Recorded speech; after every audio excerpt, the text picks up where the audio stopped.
खूप दिवसापासून हा जो आमचा एक वाद नाही म्हणता येणार, पण आमची मागणी सरकारला अशी आहे का जी शिक्षक भरती किंवा 17 संवर्गांची पेसा भरती जी आहे ती तसं याचिका करते बिगर आदिवासी कोर्टात गेले, हायकोर्टात त्यांना काही तिथं मान्य केलं नाही का नोकरी हा विषय मॅटचा येतो आणि म्हणून मॅटमध्ये आपण जावं.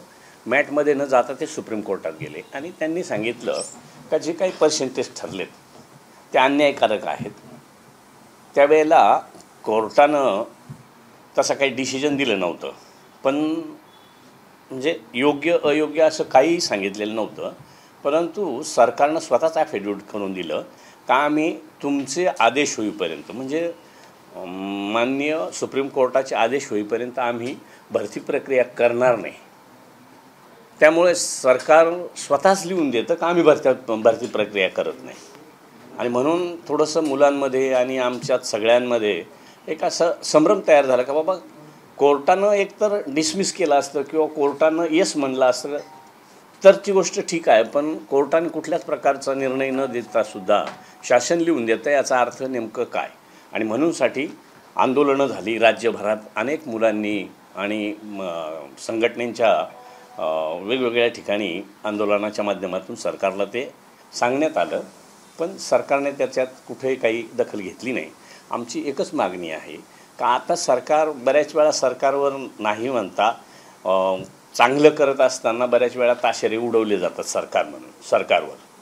तर तशाच पद्धतीनं आतासुद्धा त्या सुनावणीची वाट पाहता, कारण आत्तापर्यंत 5-7 सुनावण्या झाल्या पण ती केस बोर्डावरच येत नाही. आणि म्हणूनसाठी आता मुलांचा अगदी अंत झालेला आहे. आणि म्हणूनसाठी मुलांचं किंवा आमचं असं म्हणणं आहे का सरकारनं जबाबदारी स्वीकारावी. काय कोर्टाचं म्हणायचं ते म्हणू देत, पण ह्या मुलांना आदेशाच्या अधीन राहून त्यांना ऑर्डर द्याव्या का ज्या नॉन पेसात दिल्या गेल्या, मग पेसातच द्यायला काय अडचण असं आमचं म्हणणं आहे.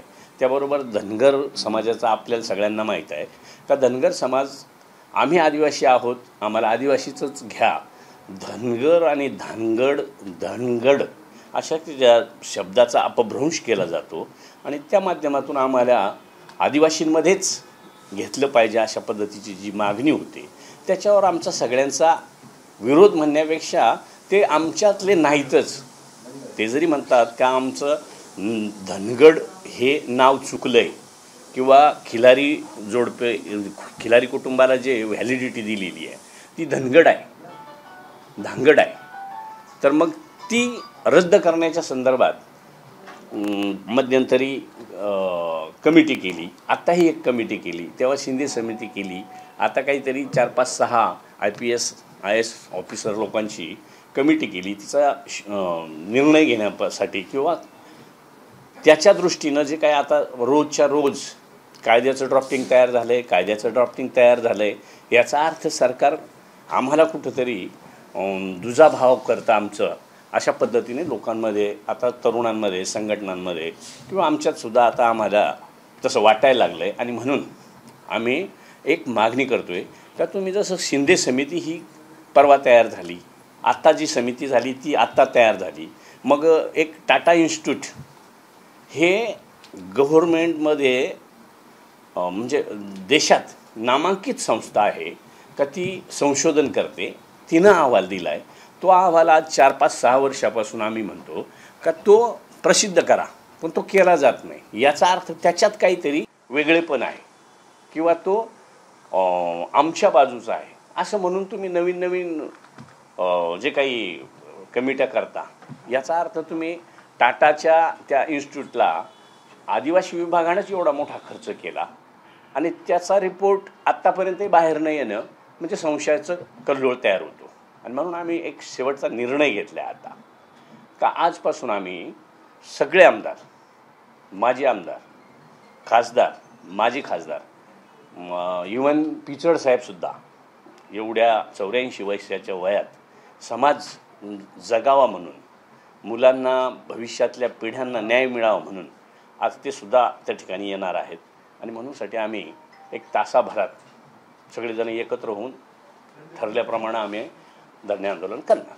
परंतु एक प्रश्न असा आहे, त्या पद्धतीने आपण म्हणताय धनगर आणि धनगड, मात्र दुसरीकडे गोपीचंद पडळकर म्हणतात की आम्ही त्यांच्या आरक्षणाला धक्का न लावता जे आमच्या वाट्याचं म्हणजे 3% जे आरक्षण आहे त्यावरती म्हणजे ते आम्हाला मिळू शकतं आणि आमचं देखील कल्याण होईल, त्यांच्या आम्ही कुठल्याही आरक्षणाला धक्का लावत नाही असं त्यांचं मत आहे. पण ते 3.5% जर ऑलरेडी आहेच तर ते आदिवासी म्हणूनच का? त्यांना आहे ना 3.5%, त्या 3.5%मध्येच त्यांना किती काय वाढवायचं असेल, कुठले फंड्स वाढवायचे असतील, कुठल्या सुविधा वाढवायच्या असतील तर तो अधिकार सरकारला आहे, सरकारने करावं. ते फक्त 3.5% आम्हाला आम्ही 7% आहोत. त्यांचं म्हणणं मी ऐकलं का आम्ही ते 7 आहेत आणि आम्ही 3.5 आहेत, हे एकत्र करायचं आणि आदिवासी म्हणायचं. ह्याच्यात म्हणजे असं योग्य नाही ना ते. परंतु सर आज ठिकठिकाणी राज्यभरामध्ये आदिवासी समाज रस्त्यावरती उतरणारे, धरणे आंदोलन असेल, त्याचसोबत रास्ता रोको असेल, रेल रोको असेल, अशा पद्धतीची आज संपूर्ण आंदोलनं आदिवासी समाजाकडनं केली जातात. त्याच्यामुळे कुठेतरी कायदा सुव्यवस्था बिघडेल असं तुम्हाला वाटत नाही? नाही, सगळ्याच ठिकाणी आम्ही तशी इथपासून आम्ही असं डायरेक्ट रस्त्यावर उतरतोय असं नाही. सगळ्या ठिकाणी आम्ही सांगितलं आहे की बाबा आम्हाला हे करायचं आहे, त्याची परवानगी संबंधित विभागानं द्यावी. बऱ्याच ठिकाणी सांगितलं आहे. आता नाशिकमध्ये द्वारकेवर करायचं ठरलं होतं, पण द्वारकेवर आम्हीच विचार केला का द्वारकेवर रस्ता रोको करून खूप मोठी अडचण तयार होईल. मग ती पेशंटची असेल, शाळकरी मुलांची असेल किंवा सर्वंट लोकांची असेल, म्हणून शहराच्या बाहेरचे रस्ते काही काळासाठी जाग आणून देण्यासाठी किंवा आमची मागणी एक प्रेशरफुल व्हावी म्हणूनसाठी तो उपक्रम केला. साहेब असं देखील म्हणतात, गोपीचंद पडळकर असतील या प्रकाशांना शेट्टी असतील, त्यांचं म्हणणं आहे की जरी आम्ही आलो तर जे 3.5% आहे ते वेगळ्या वर्गातून द्यावं, म्हणजे जे आदिवासींचं तुमचं आहे ते तसंच राहून एक वेगळा प्रवर्ग करून द्यावा आणि त्या प्रवर्गातून हे खरं तर आरक्षण. नाही, प्रवर्ग तर ऑलरेडी आहेच ना 3.5%साठी. फक्त तो आदिवासीतच, त्याला आदिवासीच म्हणा, हा आग्रह काय कामाचा. मागच्या वर्षीसुद्धा सरकारनं त्यांना स्वतंत्र अहिल्यादेवी होळकर महामंडळाची स्थापना करून दिली, त्याला भरीव असा निधी दिला, काही ठिकाणी शैक्षणिक सुविधा दिल्या. आता नाशिकला परवा त्यांच्यासाठीचं एक वसतिगृहाचं भूमिपूजन केलं. म्हणजे तुम्हाला 3.5% आता वाढ झालेली आहे ना. म्हणजे फंडिंग म्हणा किंवा सुविधा म्हणा, जर तुम्हाला गव्हर्नमेंट वाढवून देतं तर अजून वाढवून घ्या, आमचं काही म्हणणं नाही. फक्त आदिवासी म्हणून आग्रह जो आहे तो चुकीचा आहे. परंतु आज तुम्ही देखील सत्ताधारी, आज विधानसभेचे उपाध्यक्ष आहात, तुमचं सरकार ऐकत नाही का? तुम्हाला ही वेळ काय येते? नाही, मग आता त्याचा अर्थच तो ना, मी जर इथवर माझी वेळ आली याचा अर्थ सरकार माझं ऐकतं का नाही ऐकतं हे सांगण्याची काही आवश्यकता वाटत नाही. मागच्या बैठकीमध्ये तुम्ही असं म्हणाले होते की धनगर समाजासाठी सरकारकडून 2-2 बैठका घेतल्या जातात, मात्र आम्हाला अंधारात ठेवलं जातं. नाही, आता कालचं कोणाची तरी बाईट मी ऐकली का मुख्यमंत्री महोदय खूप चांगल्या पद्धतीनं सहकार्य करतात, चांगली गोष्ट आहे. रविवारीसुद्धा बैठक केली. आम्ही तर रविवारच नाही, आमचा कोणताही वार असला तरी चालेल, आम्हाला कोणत्याही वारी द्या, पण जर ती बैठक मिळत नसेल तर आम्हाला डाऊट येतो. प्रश्न हाच आहे की आपण सरकार आपलं आहे, आपण दादांची भेट घेतली का? कारण दादा उपमुख्यमंत्री, दादांची भेट घेतली, काय झालं त्यामध्ये? दादांनी तेच सांगितलं, शेवटी राज्याचे प्रमुख म्हणून मुख्यमंत्री महोदय आम्ही एकत्र बसून तो निर्णय घेऊ. पण त्यांचं अजून तिघांचं एकत्र जमलं नाही, जमलं म्हणजे बसायला वेळ मिळाला नाही मिळाला. पण मग आमची विनंती अशीच होती का काय असेल तो असू द्या, पण आम्ही जर एवढ्या 4 वर्षापासून जवळपास ही मुलं संघटना सारखं गागतात तरी आम्हाला 4 वर्षात कोणी जवळ करत नाही, मग आम्हालाही वाटतं ना का बाबा आपलं काहीतरी चुकलं आहे म्हणा किंवा आपल्याला कोणीतरी परक समजतं म्हणा, असं म्हणून आम्ही हा पवित्रा घेतला आहे. तर शिरवळसाहेब तुम्ही पवित्रा घेतलेला आहे, मात्र असं देखील म्हटलं जातं की ओबीसी आणि धनगर ही सगळे नेते एकत्र बसून जर ह्याच्यावर मार्ग काढता यावा यासाठी तुम्हाला एकत्र बसण्यासाठी काही निमंत्रण आलं होतं का? कारण की मला शेंडगे साहेबांनी पत्र दिलं होतं, पण बसायचं म्हणजे काय, बसायचं म्हणजे हाच विषय राहील ना का आम्ही तुम्हाला धक्का लावत नाही, 3.5%च आम्हाला, तर आमचं म्हणणं तुम्हाला 3.5% आता आहेच ना, तर मग आम्हाला बसवून फक्त 3.5% सहित आम्हाला आदिवासी म्हणा, हे कुठल्याच अँगलमध्ये बसत नाही. GR काढण्यासंदर्भातल्या 2 बैठका झालेल्या आहेत, कारण की सचिव ओबीसी जी मंत्रालयाच्या ज्या सचिव आहेत विनीता सिंह यांच्यासोबत देखील बैठका झालेल्या, लवकरच हा GR येईल अशी देखील एक शाश्वत आहे. त्यामुळे जर GR आला तर त्या GR कडे कसं बघता तुम्ही? नाही, GR आला तर GRकडं आम्ही असंच बघू का बाबा आम्ही एवढ्या दिवसाचा अट्टहास करतो तरी आमच्या कुठल्याच म्हणण्याला तिथं मान मिळत नाही किंवा निव्वळ आम्ही मान मागतो असं नाही, तर कुठल्याच प्रकारचं त्याच्यावर विचार केला जात नाही. तर मग आम्ही आमच्या पद्धतीनं जे करायचं ते आता आम्ही सुरू केलं आहे. पण सध्या राज्यभरामध्ये मराठा ओबीसी वाद आहे, आता इथे आदिवासी विरुद्ध धनगर असा वाद निर्माण होतोय. खरं तर हे सगळी वाद जे आहेत ते सरकार निर्माण करते का? नाही, तसा तो आताच्याच सरकारनं केला आहे असंही मी म्हणणार नाही.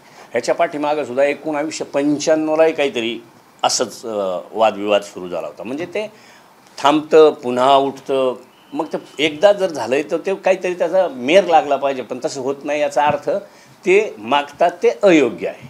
म्हणून याचा पुन्हा एकदा आता निवडणुका काही तोंडावरच आलेल्या आहेत, कारण की जर लोकसभेला तुम्हाला फटका पडलेला ऑलरेडी धनगर आणि ओबीसीच्या संदर्भातला, आता पुन्हा एकदा आदिवासी आणि धनगर असा वाद पेटला तर पुन्हा महाराष्ट्रामध्ये याचा फटका पडेल असं वाटत नाही का? तुम्ही सत्ताधारी पक्षामध्ये आहात म्हणून तुम्हाला पडू शकतो. आंदोलनाचा फटका हा सत्ताधारी पक्षांना मोठ्या प्रमाणात बसू शकतो. फटका ओबीसी त्याचबरोबर शेतकरी जो समाज आहे हा खूप मोठ्या प्रमाणात आहे. मग असं असताना आपलं आंदोलन कुठेतरी आपल्या सरकारला कोंडीत पकडण्यासारखं नाही का? कोंडीत पकडण्यासारखं म्हणजे जर समजा सरकारचा विचार केला तर पहिला माझाही विचार केला पाहिजे. मला सुद्धा फटका पडेल, सरकार तर आहेच आहे, पण मला सुद्धा फटका पडू शकतो. का पडू नये? कारण मी त्या दिलेल्या संविधानाच्या सर्टिफिकेटवर मी आमदार झालो किंवा माझे सहकारी सगळे आमदार झाले. त्यांना जर समाज वाचवायचा असेल, समाजाला कुठं डिवसलं जाणार असेल किंवा अतिक्रमण होणार असेल तर आमची प्रत्येकाची जबाबदारी आहे ना. मग नंतरचा भाग हा सरकार, आधी पहिले समाज. ABP माझा, उघडा डोळे बघा नीट.